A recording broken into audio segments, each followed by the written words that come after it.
বঙ্গোপসাগরে সৃষ্ট সুস্পষ্ট লঘুচাপটি আরও শক্তিশালী হয়ে নিম্নচাপে পরিণত হয়েছে। ফলে উপকূলীয় অঞ্চলে দমকা হাওয়া সহ ঘন্টায় 50 কিলোমিটার বেগে বাতাস প্রবাহিত হচ্ছে। আবহাওয়ার এমন বৈরী অবস্থার ফলে ভারী বর্ষণ সহ দেশের 6 বিভাগে তীব্র ঝড়ের আশঙ্কা রয়েছে। বিস্তারিত জানাচ্ছেন শেখ ফরিদ। বঙ্গোপসাগরে সৃষ্ট সুস্পষ্ট লঘুচাপটি আরও শক্তিশালী হয়ে নিম্নচাপে পরিণত হয়েছে। এর প্রভাবে দেশের 4 সমুদ্র বন্দরে 3 নম্বর স্থানীয় সতর্ক সংকেত জারি করেছে আবহাওয়া অধিদপ্তর। 5 জুলাই বিশেষ বিজ্ঞপ্তিতে সংস্থাটি জানিয়েছে, নিম্নচাপটি বর্তমানে মোংলা সমুদ্র বন্দর থেকে মাত্র 285 কিলোমিটার দূরে অবস্থান করছে। আবহাওয়া অধিদপ্তরের বিশেষ বিজ্ঞপ্তিতে আরও বলা হয়েছে, উত্তর পশ্চিম বঙ্গোপসাগর ও তৎসংলগ্ন এলাকায় অবস্থানরত সুস্পষ্ট লঘুচাপটি ঘনীভূত হয়ে একই এলাকায় মৌসুমী নিম্নচাপে পরিণত হয়েছে। নিম্নচাপটি 5 জুলাই দুপুর 12টায় চট্টগ্রাম সমুদ্র বন্দর থেকে 510 কিলোমিটার পশ্চিম দক্ষিণ পশ্চিমে, কক্সবাজার সমুদ্র বন্দর থেকে 520 কিলোমিটার পশ্চিমে, মংলা সমুদ্র বন্দর থেকে 285 কিলোমিটার পশ্চিম দক্ষিণ পশ্চিমে এবং পায়রা সমুদ্র বন্দর থেকে 340 কিলোমিটার পশ্চিম দক্ষিণ পশ্চিমে অবস্থান করছিল।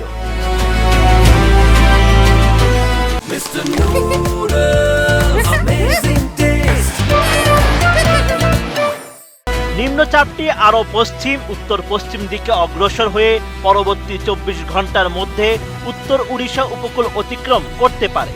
বর্তমান নিম্নচাপ কেন্দ্রের 44 কিলোমিটারের মধ্যে বাতাসের গতিবেগ ঘন্টায় সর্বোচ্চ 50 কিলোমিটার পর্যন্ত বৃদ্ধি পাচ্ছে। সেই সঙ্গে নিম্নচাপ কেন্দ্রের নিকটবর্তী এলাকায় সাগর উত্তাল রয়েছে। এই অবস্থায় চট্টগ্রাম, কক্সবাজার, মোংলা ও পায়রা সমুদ্র বন্দরকে 3 নম্বর স্থানীয় সতর্ক সংকেত দেখিয়ে যেতে বলা হয়েছে। পাশাপাশি উত্তর বঙ্গোপসাগরে অবস্থানরত সব মাছ ধরার নৌকা ও ট্রলারকে দ্রুত নিরাপদ আশ্রয়ে চলে যেতে বলা হয়েছে। আর নিম্নচাপের প্রভাবে দেশের 6 বিভাগের কোথাও কোথাও আগামী 72 ঘন্টায় ভারী বৃষ্টি হতে পারে। সতর্কবার্তা জারি করে আবহাওয়া অফিস জানিয়েছে, ভারী বৃষ্টি চলার পরেও দেশের বিভিন্ন স্থানে বিচ্ছিন্নভাবে বৃষ্টি হতে পারে। ভারী বৃষ্টি হলে দেশের বড় শহরগুলো বিশেষ করে ঢাকা ও চট্টগ্রামে জলাবদ্ধতা সৃষ্টি হতে পারে। সেই সঙ্গে এই বর্ষণের ফলে চট্টগ্রাম বিভাগের কোথাও কোথাও ভূমিধস হওয়ার আশঙ্কাও রয়েছে। এদিকে বঙ্গোপসাগরের শক্তিশালী নিম্নচাপ নিয়ে কথা বলেছেন আবহাওয়াবিদ মোস্তফা কামাল পলাশ।